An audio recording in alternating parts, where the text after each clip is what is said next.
Bismillahirrahmanirrahim. Alhamdulillahirabbil alamin. Wassalatu wassalamu ala asyrafil anbiya wal mursalin sayyidina maulana Muhammadin wa ala alihi wa sahbihi ajma'in. Qala al-musannif Abu Hamid Al-Ghazali rahimahullah wa nafa'ana bi ulumi. Adapun zikir-zikir sunat, maka yaitu yang pertama doaul istiftah atau disebut doa iftitah. Hukum membaca doa iftitah itu adalah sunat dengan beberapa syarat. Artinya kalau keluputan salah satu di antara syarat-syaratnya itu, maka tidak disunatkan lagi membaca doa iftitah tadi. Doa iftitah disunatkan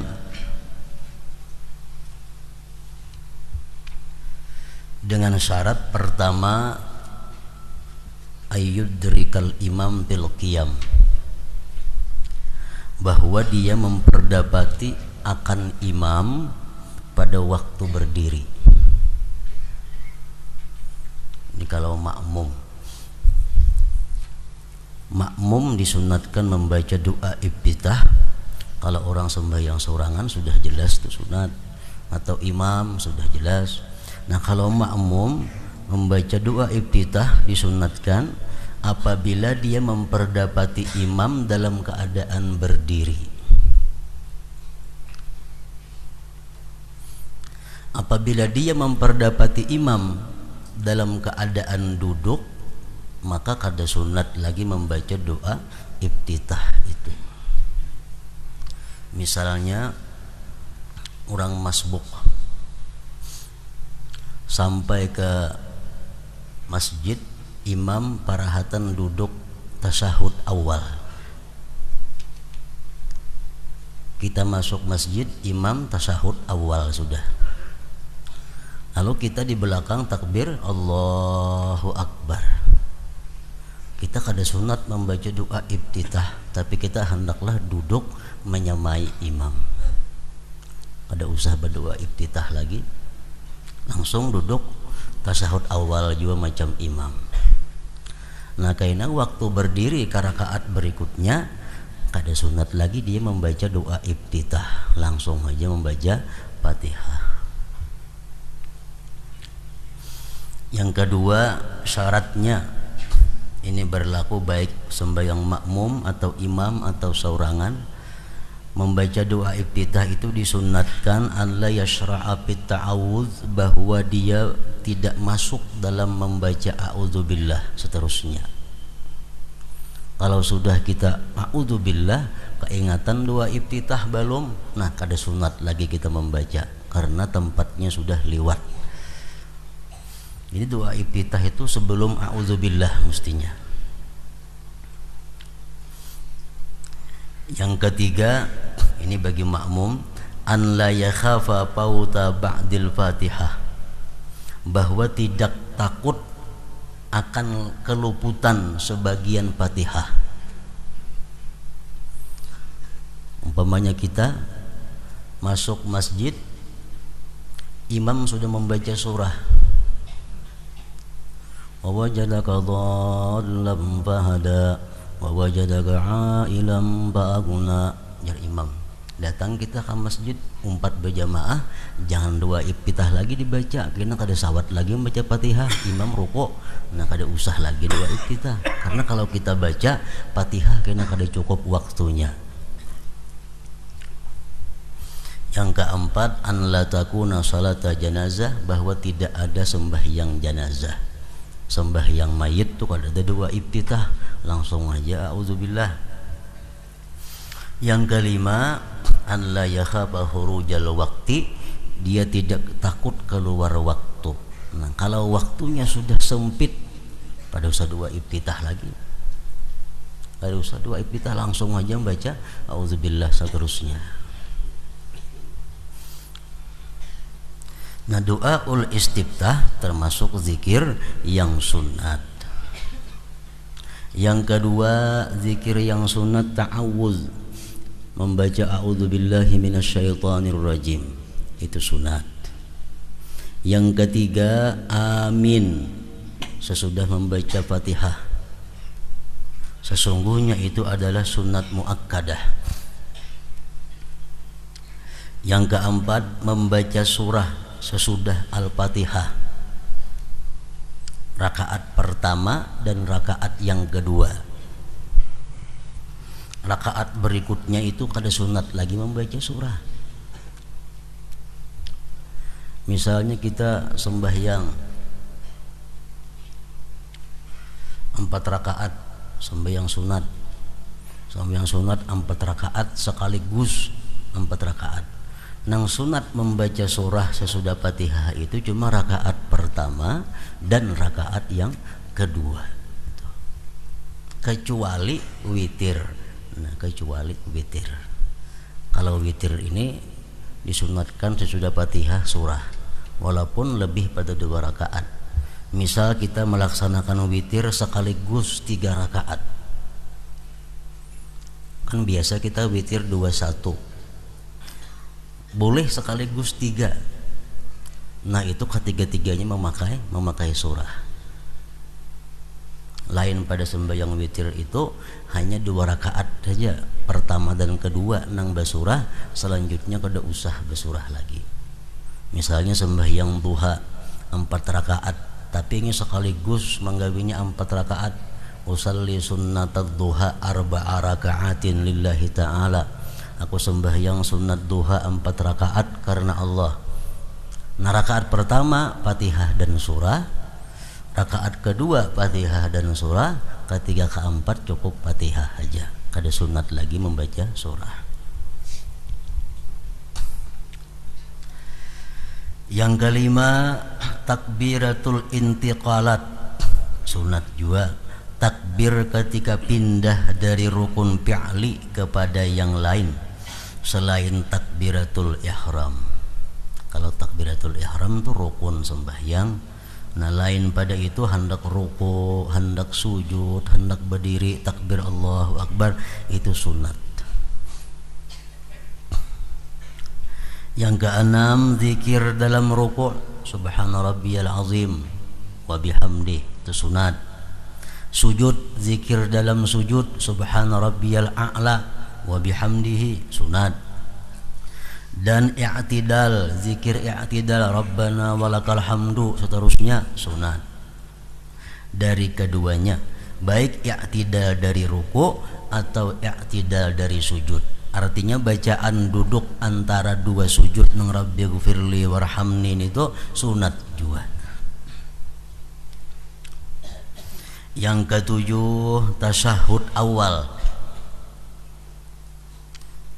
Nengaran tasyahud awal itu mulai at-tahiyyatul mubarakatus salawatut thayyibatu lillah, assalamu alayka ayyuhan nabiyyu wa rahmatullahi wa barakatuh, assalamu alayna wa ala ibadillahis salihin, asyhadu an la ilaha illallah wa asyhadu anna muhammadar rasulullah. Tasyahud karan jadi itu. Nang Allahumma salli ala sayyidina Muhammad tu salawat lain lagi pulang. Tasyahud awal sunat juga, dan salawat atas Nabi sallallahu alaihi wasallam padanya sunat juga. Yang kedelapan, doa pada akhir tasyahud akhir. Doa pada akhir tasyahud akhir. Ingat wa asyhadu anna muhammadar rasulullah, hanya salawat Ibrahimiyah kan biasa. Kama sallaita ala sayyidina Ibrahim itu tuntung innaka hamidum majid, hanya doa. Doa tasyahud akhir sunat juga. Allahumma ghfirli maqaddamtu wa ma'akhartu itu. Yang kesembilan, salam yang kedua sunat juga.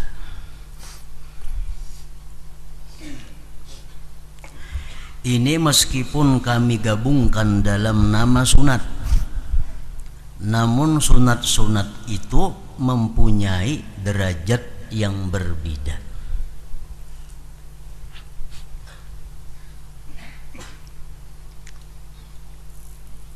Ada yang mengatakan bahwa kalau dihitung semuaan sunat-sunat sembahyang itu mencapai 500 macam.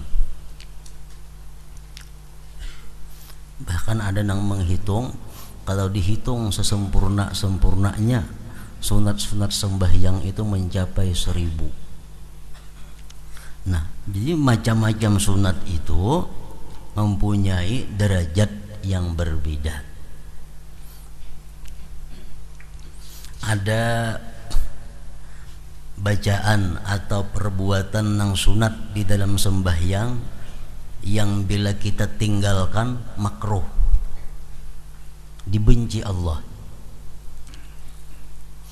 Ada juga sunat di dalam sembahyang yang bila kita tinggalkan kada sampai kepada makruh, tapi hanya kepada tidak mendapatkan keutamaan. Jadi sunat itu bertingkat-tingkat. Ada sunat yang bila kita kada gawi, bila kita kada laksanakan, kita dibenci Allah, walaupun kada sampai kepada siksa karena sunat. Tapi ada juga sunat yang hanya bila kita tinggalkan, kita keluputan fadilah, keluputan pahala, keutamaan, namun kada sampai kepada derajat dibenci Allah Subhanahu wa ta'ala.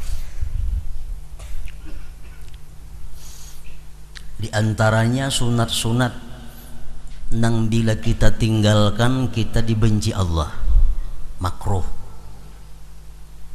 Al-israr wal jahru bi ghairi mawdi'ihima. Banyaring bagimit pada bukan tempatnya. Sembahyang zuhur asar kan gimit bacaan. Maghrib isya subuh benyaring bacaannya. Ini sembahyang kada rata begimit, maghrib gimit juga, isya-nya gimit juga, subuhnya gimit juga. Ini sembahyang surangan aja bang, jadi gimit aja. Padahal maghrib isya subuh itu walaupun sembahyang surangan, tetap dia disuruh benyaring. Baik itu laki-laki atau bini-bini. Namun bini-bini jangan terlalu nyaring. Cuma lebih nyaring daripada sembahyang siang. Nah bila itu ditinggalkannya makruh. Sembahyang isya surangan itu mesti benyaring daripada sembahyang zuhur. Sembahyang subuh mesti nyaring daripada sembahyang asar.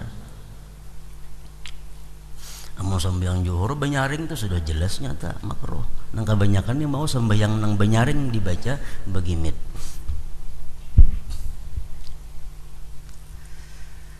Di antaranya lagi ilsaku adudaihi bidambi jambaihi lizzakar, menimpilkan dua pergelangan dengan dua sisi tubuh bagi laki-laki,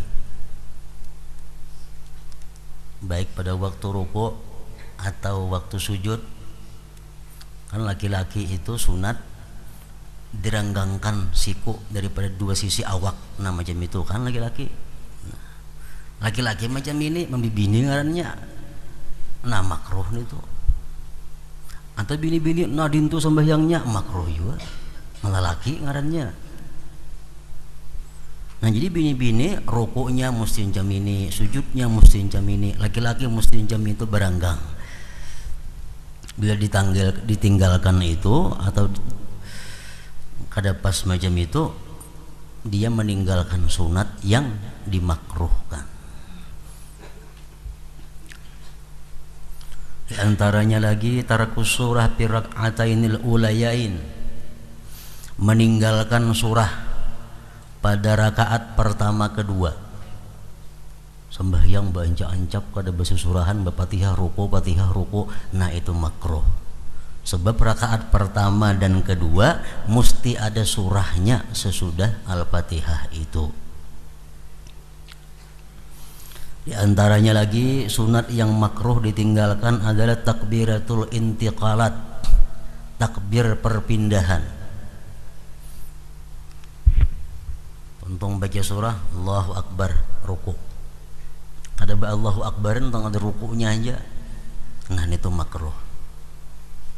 amunnya kada angkat tangan bang tapinya bertakbir aja kada apa-apa. Angkat tangan ini sunat juga, hendak rukuk itu Allahu Akbar, hendak rukuk angkat tangan dan takbir sekaligus. Cuma yang meninggalkan makruh itu takbir. Kalau angkat tangan ini kada angkat tangan ininya kada sampai kepada makruh, namun keluputan pahala, kada sampai kepada dibenci. Misal langsung aja lakum dinukum waliyadin Allahu Akbar, nah kada angkatan, nah itu kada sampai kepada derajat makruh, kada sampai ke makruh.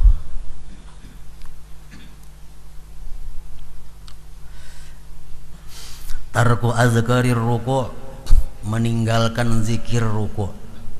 Dalam ruku' kita disunatkan membaca subhana rabbiyal azim wa bihamdih, itu sunat. Kada bebacaan nyeranai aja ruku' itu, nah meninggalkan yang sunat, yang makruh meninggalkan makruh. Amunnya sekali aja pang dibacanya, nah sudah hilang makruhnya. Misal sekali ini kada sampai 3 kali sudah hilang makruhnya, namun ketinggalan pahala, kekurangan pahala. Meninggalkan zikir ruku' wal i'tidal, meninggalkan zikir i'tidal, maksudnya kan sami Allahu liman hamidah rabbana walakal hamdu, sekurang-kurangnya situ. Inya kada ada barabbanaan langsung aja, nah itu makruh. Was sujud, meninggalkan zikir sujud, meninggalkan tasbih dalam sujud, makruh juga. Meninggalkan bacaan duduk antara 2 sujud, makruh juga.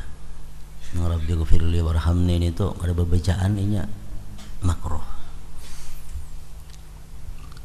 Tarkud du'a fit tasyahhudil akhir, meninggalkan doa dalam tasyahud akhir. Imbah hamidum majid, assalamualaikum warahmatullah, nah itu makruh, kada ada doanya. Maksudnya imbah hamidum majid itu ada doa. Mengapa ka doa di antara doa-doa yang datang daripada Nabi? Minimalnya Allahumma inni a'udzubika min adzabil qabri wa min adzabin nar min fitnatil mahya wal mamati min fitnatil masiihid dajjal. Enggak situ barang hanya salam, asal imbah hamidum majid itu ada doanya. Bila kada berdoa di situ makruh juga. Adamus sujud alal amfi, meletakkan hidung di lantai waktu sujud itu sunat. Kalau dahi wajib, ini hidung sunat aja. Inya kada ngedahi aja hidung kata santuk ke lantai ini itu, nah makruh juga.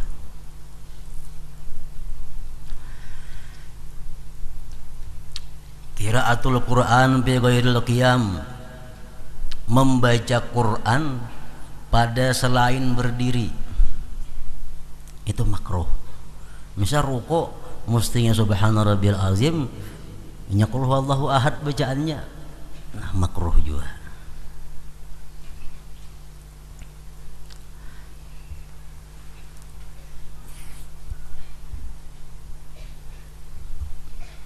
Khaddu ra'sihi fi ruku'ihi, ruku' kita disunatkan kepala sejajar dengan belakang. Waktu ruku' disunatkan kepala kita sejajar lawan belakang, sunat itu. Kalau rendah kepala pada belakang makruh, kalau tinggi makruh juga. Jadi mesti kepala lawan belakang itu sejajar.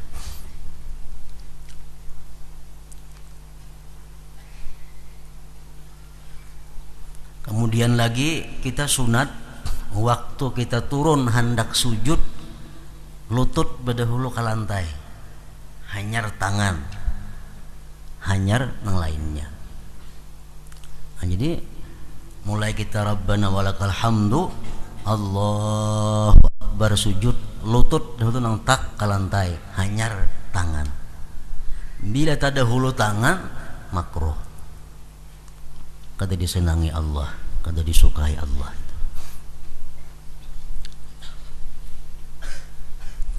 Ada mutasawi bainar rijlain, kada sama, kada sejajar antara 2 batis. Tak tinggi sebelah kah, tak maju, tak mundur sebuting kah, nah itu makruh juga. Lasku ihdar rijlain bi ukhra, bagampir 2 batis makruh juga. begampir, ada berjarak. Tarkul ab'ad, meninggalkan sunat ab'ad makruh. Kalau berkunut menurut mazhab Syafi'i makruh. Kada tasyahud awal makruh.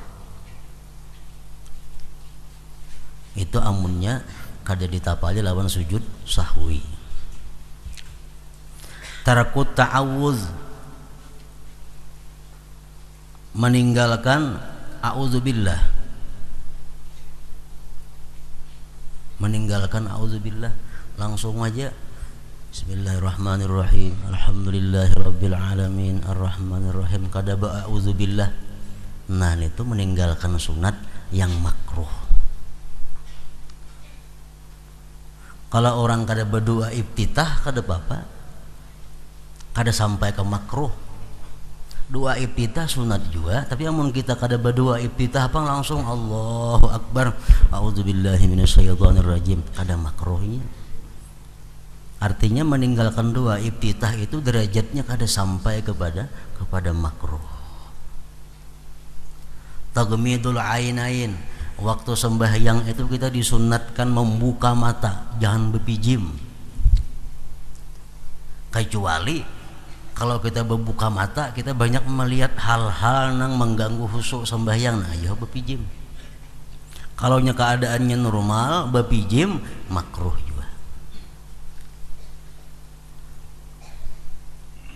Menjadi sunat itu dari sekian banyak macam-macam sunat, ada sunat yang sangat dianjurkan, sehingga bila kita ketinggalan kita dibenci Allah.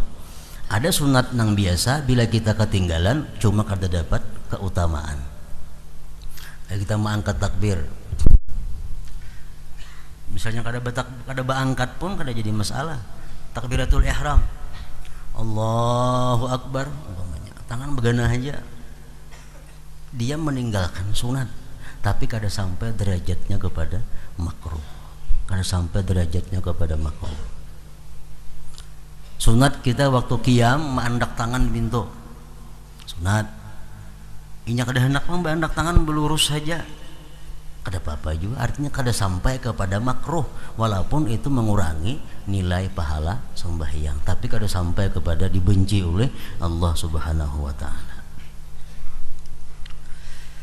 Waktu kita duduk tasyahud awal duduknya iftiras ngarannya.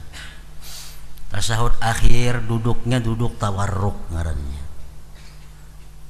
Amun kita hurupakan bang duduknya, duduk tasyahud awal macam duduk tasyahud akhir, tasyahud akhir macam tasyahud awal. Nah, dia meninggalkan sunat tapi kada sampai kepada makruh. Kada sampai kepada makruh. Misalnya duduk tasyahud akhirnya macam kayak tasyahud awal aja duduknya, nah dia meninggalkan sunat tapi kada sampai kepada makruh.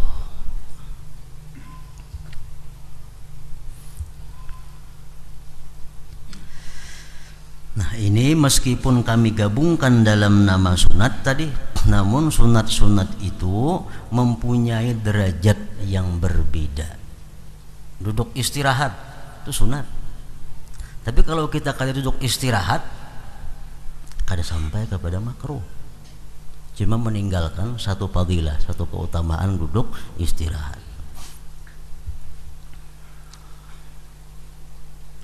Karena 4 macam daripadanya yang sunat-sunat itu ditambal dengan sujud sahwi. Sujud sahwi ini apa? Sunat yang ditambal dengan sujud sahwi ini sunat yang paling kuat, yang mendekati dengan rukun. Sehingga kalau kita ketinggalan mesti sujud sahwi ditambal.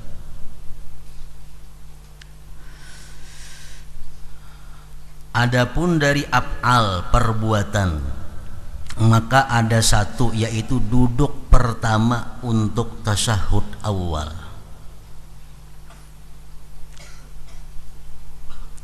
Duduk pertama untuk tasyahud awal itu sunat ab'ad. Bila ketinggalan ditambal sujud sahwi. Sesungguhnya itu duduk pertama tadi berpengaruh terhadap urutan susunan salat pada pandangan orang-orang yang melihat, sehingga dengannya diketahui bahwa itu adalah rubaiyah 4 rakaat atau bukan. Nah, duduk tasyahud awal itu adalah merupakan bagian dari sembahyang yang membedakan antara sembahyang itu 2 rakaat atau kada. Makanya itu kedudukan tasyahud awal itu penting, bila ketinggalan ditambal dengan sujud sahwi. Berbeda dengan mengangkat tangan, Allahu Akbar, sami Allahu liman hamidah. Nah, mengangkat tangan itu maka itu tidak berpengaruh dalam merubah susunan. Lalu hal itu diungkapkan dengan ba'at ngarannya. Dan ada yang menyebut ab'ad sunatnya, yang ditambal dengan sujud bila ditinggalkan atau lupa.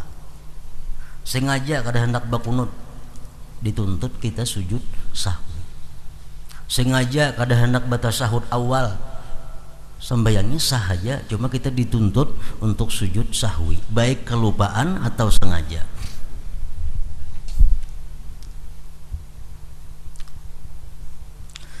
Adapun zikir-zikir maka semuanya itu tidak menuntut sujud sahwi kecuali 3, yaitu kunut. Allahumma hdini biman hadait wa afini biman afait. Nah itu tertinggal itu sembahyang subuh atau sembahyang witir bulan puasa, tertinggal kunut ditambal dengan sujud sahwi. 2 tasyahud awal. Nah, at-tahiyatulnya itu. Yang ketiga, salawat atas Nabi sallallahu alaihi wasallam pada tasyahud awal. Umpamanya asyhadu an la ilaha illallah wa asyhadu anna muhammadar rasulullah. Allahu akbar, berdiri. Sudah cagat berdiri, ingat pada belum bersalawat tadi. Nah, terusakan lagi sembahyang, kaina hendak salam sujud sahwi. Itu kalau orang sembahyang surangan atau orang yang sembahyang jadi imam. Amunnya makmum kada usah itu, ditanggung sudah oleh imam.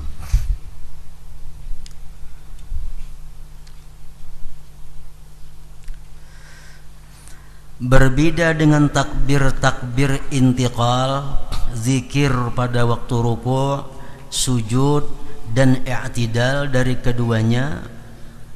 Duduk antara 2 sujud itu biasa disebut i'tidal juga. Karena ruku' dan sujud pada bentuknya berbeda, menyalahi adat kebiasaan. Sujud itu, rukuk itu sudah merupakan berbeda dengan adat kebiasaan. Ada orang kebiasaan sujud, kadada, kecuali ada ibadah. Atau rukuk, kadada, dalam adat istiadat. Bila orang rukuk, ibadah tuh inya.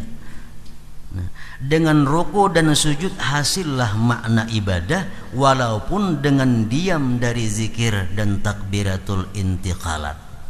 Walaupun dia kada bacaan dalam rukuk, tapi sudah ibadah itu.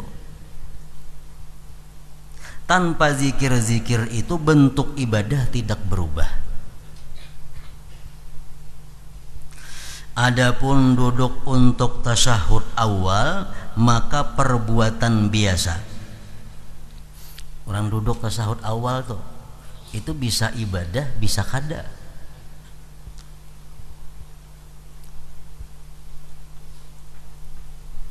Dan tidaklah duduk itu ditambahkan kecuali karena tasyahud. Duduk tasyahud awal itu dikatakan ibadah karena dalamnya ada bacaan at-tahiyatul itu. Jakanya kada ada bacaan itu sama aja lawan adat kebiasaan. Kita duduk kadang-kadang enggak ada sembahyang. Duduk macam tasyahud awal mau aja, kalau juga mau aja. Nah, jadi untuk membedakan antara duduk nang ibadah lawan nang kada ibadah, ada bacaannya at-tahiyatul mubarakatuh shalawatut thayyibah itu. maka meninggalkannya itu jelas pengaruhnya. Adapun doaul istiftah dan surah, maka meninggalkannya itu tidak berpengaruh. Artinya kada sampai mesti ditambal dengan sujud sahwi, di mana berdiri itu telah menjadi bangunan dengan Al-Fatihah dan membedakan dengan adat karena Fatihah itu. Orang berdiri banyak hajatan kada sembahyang, tapi bila membaca Fatihah berarti berdiri itu berdiri ibadah. Nah, untuk membedakan antara berdiri ibadah lawan berdiri adat, Fatihahnya sudah cukup. Nah, sehingga amunnya dia kada membaca doa iftitah, kada membaca surah, Fatihahnya aja itu kada berpengaruh dalam bangunan sembahyang. Demikian juga doa pada tasyahud akhir. Ketinggalan doa tasyahud akhir kada dituntut untuk menambal dengan sujud sahwi.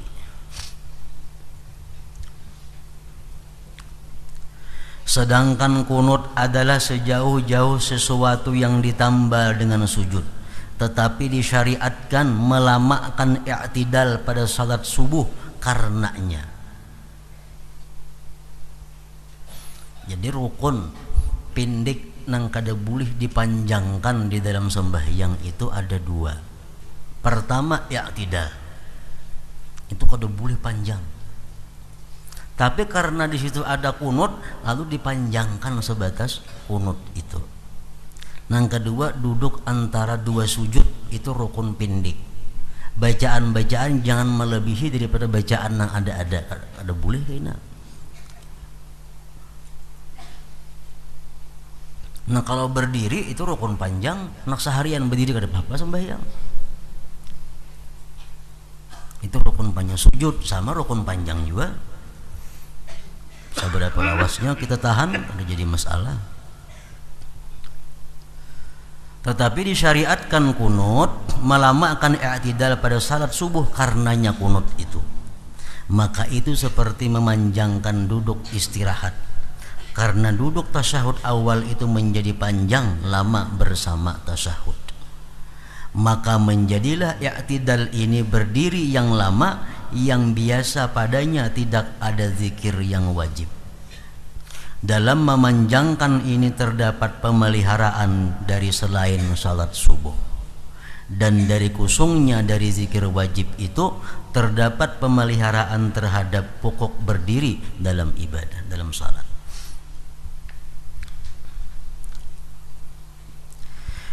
Jika kamu bertanya membedakan sunat-sunat dari fardu-fardu itu masuk akal, kita mengetahui ini nang sunat, ini nang fardu, itu masuk akal. Kenapa? Karena tidak sah dengan keluputan fardu. Ketinggalan rukun kada sah sudah. Nah, bukan sunat. Orang ketinggalan sunat sah aja sembahyangnya. Siksaan itu dihadapkan karena ketinggalan fardu. Siksaan dihadapkan karena ketinggalan fardu rukun, bukan sunat.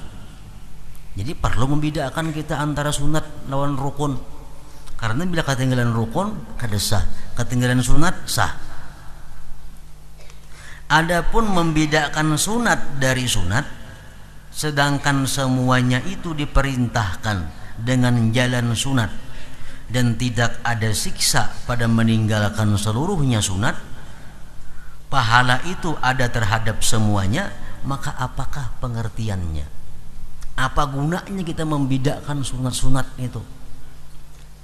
Sunat ini lebih kuat daripada sunat nang sebuting. Sunat nang ini bila ditinggalkan makruh, sunat nang ini kada. Apa gunanya? Padahal sama nang sunat itu bila mana digawi berpahala, bila ditinggalkan kada berdosa. Nah, Imam Ghazali menjawab kenapa kita perlu tahu membedakan di antara sunat-sunat itu, derajat-derajatnya. Maka ketahuilah bahwa persamaan keduanya antara satu sunat dengan sunat yang lain dalam pahala dan tidak ada siksa.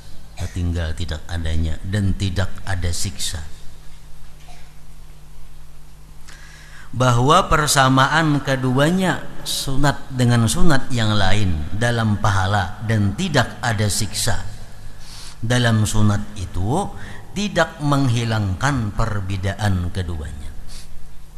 Walaupun sunat itu sama-sama berpahala bila digawi, kada berdosa bila ditinggalkan, itu kada menghilangkan perbedaan antara satu sunat dengan sunat yang lain. Hendaknya kami jelaskan hal itu bagimu dengan satu contoh, yaitu bahwasanya manusia tidaklah menjadi manusia yang berwujud dan sempurna kecuali dengan makna batin dan anggota zahir. Manusia itu disebut manusia bila mana ada makna batin dalam dirinya dan ada anggota zahir. Makna batin yaitu hidup dan roh, sedangkan zahir adalah jisim, anggota-anggota. Kemudian sebagian anggota-anggota itu tidak ada manusia dengan tidak ada sebagian anggota itu. Kalau orang kada berruh jelas sudah mati. Nah, kalau orang pang kada beranggota zahir, tergantung anggotanya.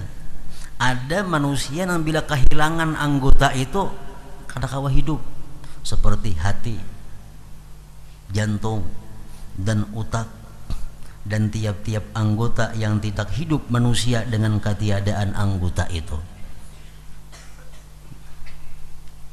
Jadi awak kita ini ada anggota nang bila itu kadada kita kada kawa hidup, jantung, hati, ginjal, umpamanya paru-paru.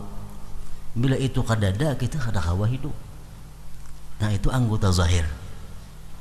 Dan ada sebagian anggota badan hidup itu tidak lenyap karenanya, tetapi tujuan hidup itu lenyap karena ketiadaannya. Ada anggota di tubuh kita ini, amun itu kadada kita kada mati, tapi kita kada punya arti apa-apa. Tujuan hidup kita hilang. Seperti mata, orang kada bermata hidup aja, tapi susah. Tangan, kaki, dan lidah, orang kada berilat hidup aja, orang kada bertelinga hidup aja. Jadi ada anggota tubuh nang bila itu kadada kita hidup namun jadi susah. Dan ada lagi sebagian anggota-anggota itu yang hidup dan tujuannya tidak lenyap dengan ketiadaannya, tetapi lenyaplah kebaikan keilukan. Ada di awak kita ini anggota, amun itu kadada kita kawa hidup dan kita kawa aja bekerja macam-macam, cuma kurang indah, kurang bagus. Seperti dua alis mata ini, nah mun kita kada benini hidup aja dan kawa aja sembahyang, kawa aja bekerja, cuma kada bagus. Janggut, bulu tepi mata, dan indahnya warna kulit. Orang kulit hitam sebagian macam harang, kawa aja hidupnya kada masalah, dan sebagainya.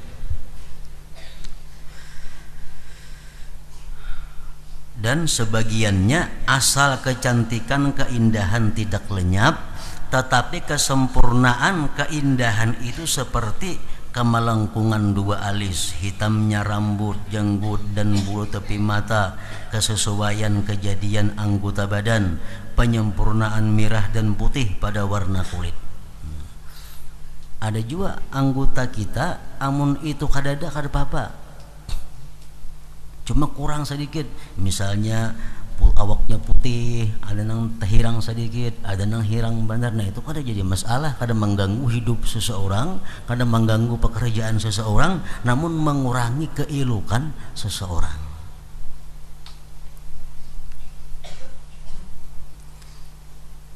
Ini adalah tingkat yang berbeda-beda.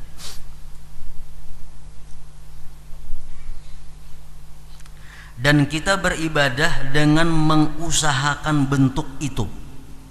Kita beribadah ini membentuk satu tubuh umpamanya.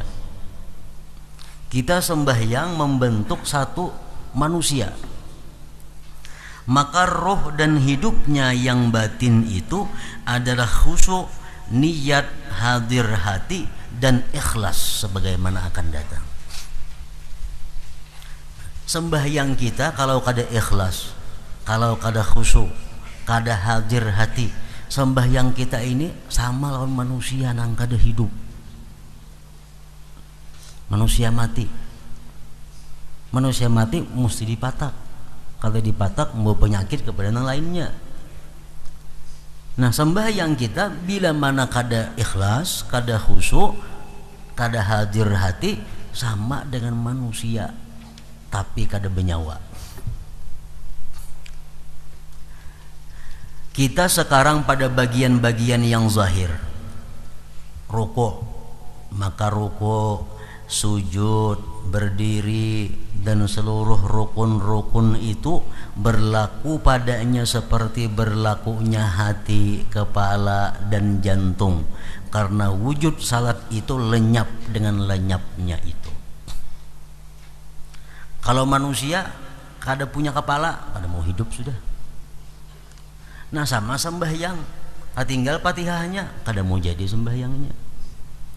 Sembahyangnya tinggal sujud, kada mau jadi. Manusia jantungnya diambil, mati. Itu anggota-anggota zahir seperti rukun-rukun tadi.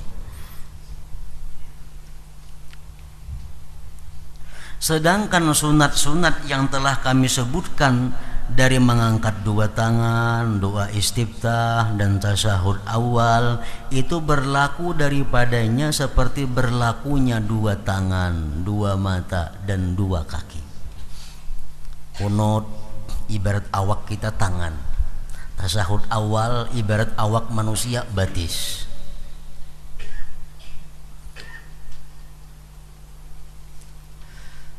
Di mana kesahan itu tidak lenyap dengan lenyapnya itu. Sembahyang kada bakunut sah, sembahyang kada tasyahud awal sah. Sebagaimana hidup itu tidak lenyap dengan tidak ada tertinggal, dengan tidak ada anggota-anggota ini. Orang kada bertangan hidup, kada berbatis hidup, kada bermata hidup. Nah, sama sembahyang kada bakunut sah. Maksud awal ada tinggal sah sembahyangnya. Tetapi sebab hilang atau lenyapnya anggota-anggota itu, seseorang menjadi jelik kejadiannya, tercela dan tidak disenangi. Orang kada bertangan baiklah, tangan kada ada, apalagi batisnya kada ada juga. Ulang-ulik ditilam.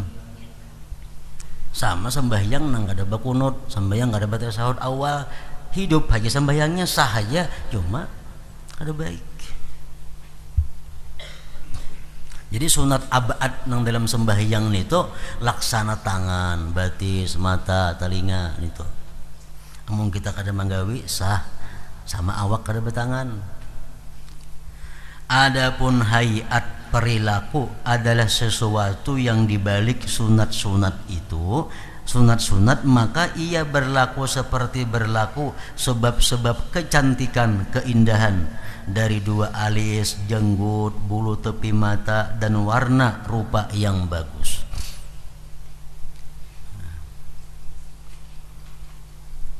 Orang sembahyangnya kada berdoa iftitah sah, ibarat manusia sama kada begigi,